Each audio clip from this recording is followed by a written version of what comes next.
तारीखी हकायक वो बात की है, ये लगारी साहब भी अक्सर हम गुफ्तगू कर रहे थे। लगारी साहब, बहरहाल इस चीज़ों को तो नहीं झुटलाया जा सकता, लेकिन क्या फिर अब नवाज शरीफ साहब के लिए जो हुए हैं मामलात, अब क्या कोई तब्दीली है नवाज शरीफ साहब की वापसी पे, जो मुजाहिद साहब बात कर रहे हैं? मुजाहिद साहब सही कह रहे हैं। मुझसे शायद इख्तिलाफ कर रहे हैं या इत्तेफाक कर रहे हैं, लेकिन इससे कतई नजर वो सही कह रहे हैं। और ये इस्टेब्लिशमेंट जो है 4 मरतबा भी अगर उसको मौका मिलेगा तो मियां नवाज शरीफ के लिए अपने दरवाजे खोलेगी और उनके लिए वो होगी। ये छोटे सूबों के बेचारे लोग होते हैं जिनको ज़िंदगी में इस तरह की सहूलतें नहीं होती, या वो बंगाल वाले थे जिनको ये वो हैसियत हासिल नहीं थी। ये बाकी लोगों को तो भुगतना पड़ता है। ये बैठे हैं ना हमारे जो आज के शहजादे, जो जिनको कल सारे सहूलतकार मिलकर जो है वो ऐसे लेकर आए थे जैसे कोई दूल्हा को लेकर आते हैं, लेकिन उनको अभी तक कोई भी हाथ नहीं लगा सकता है, ये है नहीं।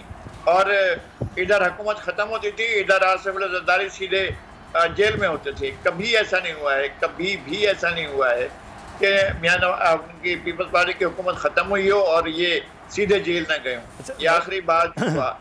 लगारी साहब कथा कलामी की माफ़ी मैं चाहूँगा, ये आपने बंगाल की बात की। कल से सोशल मीडिया पे आप देख रहे हैं कराची की मेयरशिप के इलेक्शन को बंगाल के इलेक्शन और तकसीम के ऊपर बार बार मिसाल दी जा रही है, और वो भी जमात इस्लामी की जानिब से। ये थोड़ी सर वजाहत कीजिएगा, ये क्या मुमासलत है इसमें? ये कोई मुमासलत नहीं है, ये पाकिस्तान के अवाम की आंखों में धूल झोंकनी जा रही है। जमात इस्लामी से पूछे ना आप, जब जनरल याहिया खान ने इलेक्शन कलअज़म करार दिए थे तो फिर उसके बाद सीटें लेने के लिए कैसे पहुंच गए थे आपको पता है?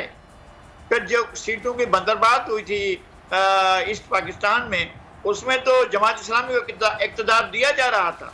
यानी अगर इंडिया ने जो जंग की है और इंडिया ने जिस तरह से हालात को वो किया है, अगर वो हालात न पैदा होते और इंडिया ना आता तो पाकिस्तान पर हुक्मरानी जमात इस्लामी की होती। और मुजीबुर रहमान का इलेक्शन कलअज़म करार देकर जमात इस्लामी की अक्सरियत कायम कर दी गई थी, या उसमें नूरुल अमीन को सीटें बांटी गई और दूसरी पार्टी को बांटी गई सीटें, और कहा कि जनाब वो इलेक्शन कलअज़म हो गई, नई सीटें जो है नए एक ढोंग कराए गए थे और उसमें जमात इस्लामी को बहुत बड़ा हिस्सा दिया गया था। वो क्यों नहीं बताते हैं कि जनाब वो इलेक्शन तो मुलतवी हो गए थे और ये उनकी याहिया खान की पीठ पर खड़े होते और याहिया खान के LFO के निफाज के लिए जमात इस्लामी सड़तोड़ कोशिशें करी थी। और फिर मगरबी पाकिस्तान में इसको 4 सीटें मिली थी, 2 सीटें हमारे कम्युनिस्ट दोस्तों की वजह से मिली थी, कराची वाली मिराज मोहम्मद खान की वजह से, और डॉक्टर शमीम ज़ैनुद्दीन से इन्होंने इलेक्शन का बाइकाट कर दिया। तो कहा था कि जो है अपना वोट की ताकत से इनकलाब नहीं आता है, पर्ची से नहीं आता, पर्ची से आता है।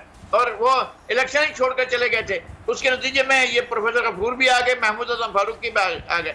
महमूद आजम फारूक की सीट भी कभी आधी कभी होती थी, कभी शफीक कार भी आ जाते थे, कभी ये होते थे। और उसके बाद सूबाई असेंबली में 1 सीट मिली थी, 1 सीट मिली थी नाज़िमाबाद से। नाज़िमाबाद से पीपल्स पार्टी जीती, सोल्जर बाजार से, अपना सोल्जर बाजार से, पटेल पाड़ा से, पाकिस्तान क्वार्टर से, जमशेद क्वार्टर से, यहाँ से पीपल्स पार्टी जीती थी, सदर से, बंस रोड से पीपल्स पार्टी जीती थी, और कुरंगी से पीपल्स पार्टी जीती थी, फैसल बिया से पीपल्स पार्टी जीती थी, बल्दिया टाउन से पीपल्स पार्टी जीती थी। 9 सीटें सूबाई असेंबली की जीती। जमात इस्लामी ने 1 सीट ली थी। तो वो कहते हैं कि हम हमेशा सबसे बड़ी पार्टी है, और नफसाती तौर पर पीपल्स पार्टी को भी गुलाम बना दिया है। नफसाती तौर पर पीपल्स पार्टी कहती है कि हमें वोट नहीं मिलते हैं, उनको हमेशा वोट मिले हैं पीपल्स पार्टी को, हमेशा। 70 के इलेक्शन पीपल्स पार्टी ने स्वीप किया था, 17 में से 9 सीटें उसने ली थी। लेकिन अब तो सूरत हाल सर बिल्कुल मुख्तलिफ उनके हवाले से वो बताई जा रही है। बहरहाल अब कराची में उनकी हुकूमत वापस दोबारा से मेयरशिप के और बल्दियात में वो आ चुकी है। अब देख रहे हैं कि क्या करें। इलेक्शन तो पहले अब्दुस्तार अफगानी को 2 बार लाया गया था, दोनों बार यही हुआ। सर इस पे भी हम जो है वो बड़ा अहम पॉइंट है जो आप बात करें, इंशाल्लाह ये बात सारी रहेगी। बीपर जो है तूफान के खतरात कराची के साहिल तक पहुंच गए। समुद्री तूफान और शदीद बारिशों में नुकसान से बचने के लिए आवाम ये एहतियाती तदाबीर इख्तियार करें। दफा 144 पर अमल करें और हरगिज साहिल का रुख न करें। साहिल समंदर के नशेबी इलाकों में रिहाइश पजीर अफराद फौरी तौर पर महफूज जगह पर मुंतकिल हो जाएं। दौरान बारिश और आंधी में गैर जरूरी बाहर निकलने से परहेज करें।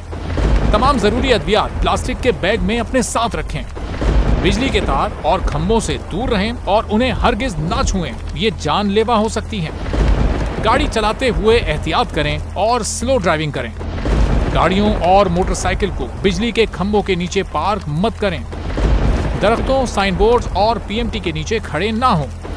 जनरेटर या पानी की मोटर को गीला होने से हत्तुल इम्कान बचाएं। सिंध हुकूमत और एनडीएमए की जानिब से अवामी इमदाद के लिए हेल्पलाइन नंबर जारी किए गए हैं। आवाम से गुजारिश है, किसी भी इमरजेंसी की सूरत हाल से निपटने के लिए स्क्रीन पर मौजूद इन नंबर्स पर फौरी राब्ता करें।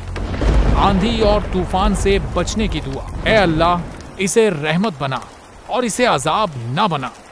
ए अल्लाह, इसे नफे वाली हवा बना और नुकसान वाली हवा ना बना।